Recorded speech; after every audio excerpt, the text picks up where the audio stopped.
Hi everyone, Miss Knittycat here after a long break. And in this video, I'm going to show you an easy way to figure out in Brioche, in two-color Brioche, to figure out which row you're on. This was a question that was asked to me by a viewer, Jeanette. Thank you so much for asking this question, because as I started replying to her, I realized that it wasn't that easy for me to explain it in words, and I thought it'll just be easier for me to show you in a video. Because when I do two-color brioche, I don't necessarily always have to have the pattern in front of me. After a few rows, I pretty much know it. But even if I leave the work and I come back, I figured out an easy way to know how to know which row you're on, so you don't even need to look at the pattern anymore.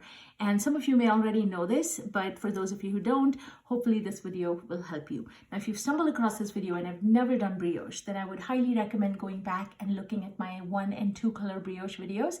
I've provided links to those in the video description field, and practice that a little bit, especially the 2 color brioche, because it can be a little bit complex at the start, but trust me, once you do a little bit, and have knitted a few times, it gets super easy. And once you see this trick that I'm going to show you, you'll never have to look at the brioche pattern again. So what I've done here is I've knit up a swatch using the 2 color brioche pattern that I'd posted, in which I'd shown you this scarf, or this cowl rather, that I knit up with two colors.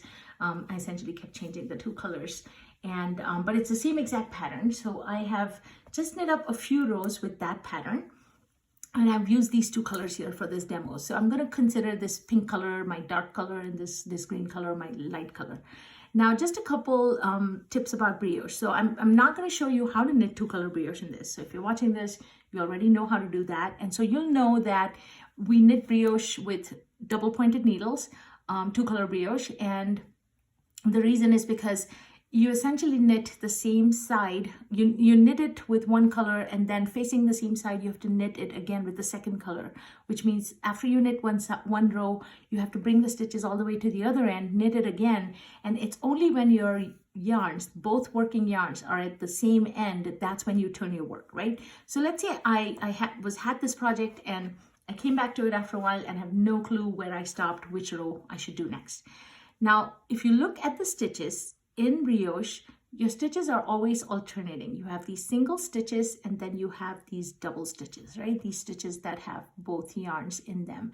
That's our brioche stitch. So you have a regular stitch and a brioche stitch. And this regular stitch is the one that in the previous row, you either knit or purl. So you did a brioche knit, a bark, a BRK, or a brioche purl, a burp, right? So you either barked or burped these stitches. Boy, that's hard to say. So now, if I come to this row, I might first look at it and wonder, well, which color did I last knit with? So to know that, you look at the stitches and look at the single stitches. If the single stitches are in pink, in this case, then I must have knit the previous row with the pink yarn, right?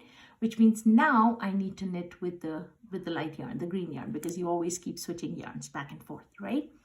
And the other thing you have to note in brioche is that when you do 2 color brioche, the ridges, they form in one color on one side. So in this side, I'm getting these V's, the V ridges as I call them, in the green color, and on the flip side, I'm getting them in the pink color, and they're actually exactly in between. So the pink ridges are in between these 2 green ridges, right?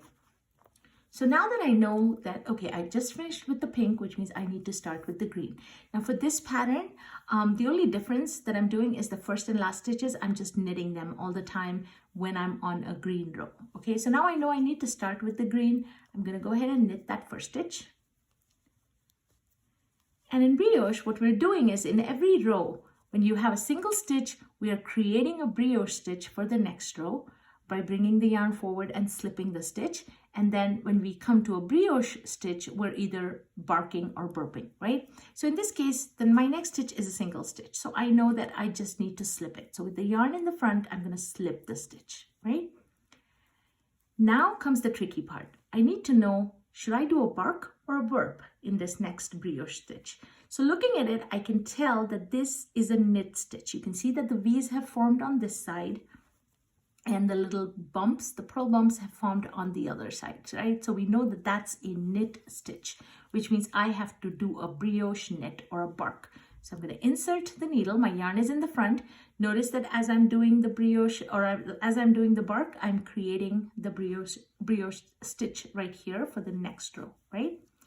And so that's it. That's my repeat for the whole row. I'm going to bring the yarn to the front, slip, and I'm going to do a bark. Once you've decided, or once you know whether you need to do a bark or a burp, then you're set for that row. So I'm just going to go ahead and finish up this row.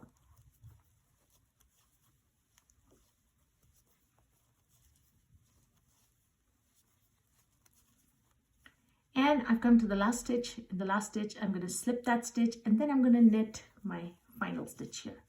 So you'll notice I've created brioche stitches and single stitches, right? Now I don't turn my work because my yarns are at two different ends. I'm going to slip the stitches all the way to the other end because now I have to knit on the same side using my pink yarn, right? So I'm going to do that. Now for this demo, because I want the edge to be in the same green color, I'm just going to slip that first stitch. And now I've come to a brioche stitch. Now, do I do a brioche purl or do I do a brioche knit?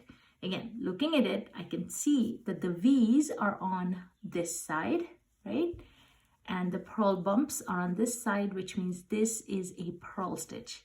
So I know that I have to do a brioche purl. So I'm just going to do a purl.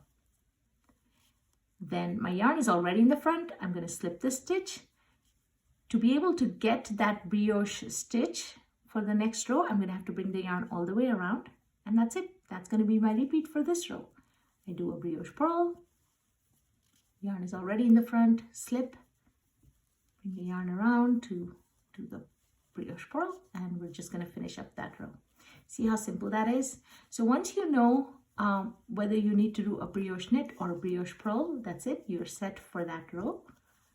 And as long as you know which yarn to start with for that row. And this last stitch, I'm just going to slip it.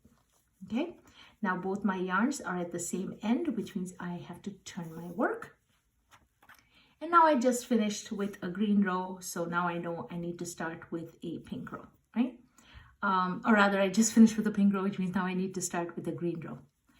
All right, so now you do the same exact thing. I'm going to knit that first stitch with the green yarn. And this is a single stitch, which means I need to create a brioche stitch. So bring the yarn in the front and slip it. And again, looking at this stitch, I can tell that this is a brioche purl because anytime the V's are on this side and the little purl bumps, these little bumps here are on this side, which I know in brioche, they seem hidden because of the way the stitch is knit. But nevertheless, you look at it this way, if the V's are on the back side, then it's a purl stitch. So we're going to do a brioche purl. So bring the yarn all the way around, making the brioche stitch for the next step, and do a brioche purl. And that's it. That's the repeat for the whole row.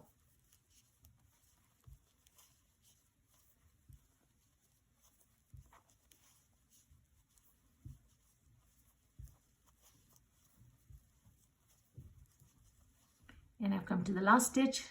I'm just going to slip it, and I'm not going to bring the yarn all the way over in this case since I'm just doing a knit, but I still get the brioche stitch. And now I'm going to slip move the stitches all the way to the other end because now I have to knit with the pink yarn. And for that, I'm going to slip that first stitch because I'm only knitting with the green yarn for the edge. And now, since the V's are on this side, it is a knit stitch. So I'm going to go ahead and knit, do the brioche knit or the bark. I think I like barks better than burps because I like dogs. All right, and then bring the yarn to the front and slip, and that's it. Brioche knit and slip, bark and slip. You just have to remember to bring the yarn to the front whenever you do a brioche knit row because the yarn, after the brioche knit, the yarn ends up in the back, so you have to bring the yarn to the front to slip and knit. And that's it. This is how you know which row you're on in brioche. Now, wasn't that simple? Once you've done the cast on and the setup rows and you've knit a few rows, then really it's that simple. So I don't even have to look at the pattern anymore. Once I know, I'll pick up my work and I know where I'm at. Now, if you come to your work, now the scenario I showed you at the start was where both yarns were together. But if you come to your work and if the yarns are on either end and you're picking your work up at that point, again, look at the single stitches and you'll know if the single stitches are in whatever color the single stitches are in, that's the color you last worked with. So if, let's assume the green yarn was on this side and the pink yarn was on this side, and my work is somewhere in the middle like this, and I come over here and I see the pink yarn here and the green yarn here, but my stitches are in pink, which means I just knit across with the pink yarn. I need to now move the stitches all the way to the other end to knit with the green yarn. Okay, so that was just a hypothetical, but really same technique. Just look at the ridges and you'll know whether to do a bark or a burpro. So I hope this was helpful. If you have questions or suggestions or ideas for videos, please leave them in the comments. If you have questions, I'll do my best to answer them. And if you like this video, click the like button, subscribe to my channel for all the upcoming videos. Hopefully I won't be taking another big long break as I just did. And hopefully I'm hoping to post more videos more frequently. So thank you again for watching. I really appreciate all the support. Keep those comments coming and keep on knitting. Happy knitting all.